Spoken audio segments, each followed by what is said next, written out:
রাস্তায় কোনো টাকা কুড়িয়ে পেলে করণীয় কি? আমি কি ওই টাকা মসজিদে দিয়ে দিব, নাকি এর সাথে আরো যোগ করে টাকা দান করতে হবে?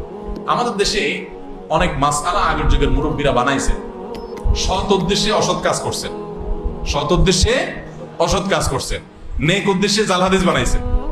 এরকম অনেক বিষয় আছে। এর মধ্যে এটা একটা, যে রাস্তায় যদি কোনো টাকা পাওয়া যায়, কুড়ানো টাকা, হারানো টাকা কেউ যদি ধরে, তাহলে 10 টাকার নোট হলে 20 টাকা তাকে দিতে হবে।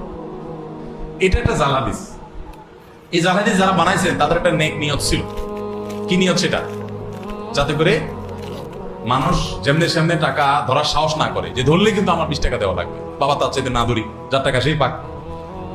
এরকম বহু নেক উদ্দেশ্যে জাল হাদিস বানাইছে। যেমন রাতে যে আমাদের খাবারের প্লেট, এটা খায়া পানি, ধোয়া পানি, আগে গ্রামের আমরা মাটির ঘরে, টিনের ঘরে থাকতাম, তো এটা বাহিরে ফেলানো যাবে না রাত্রে, তাইলে ক্ষতি হবে। এই মাসালা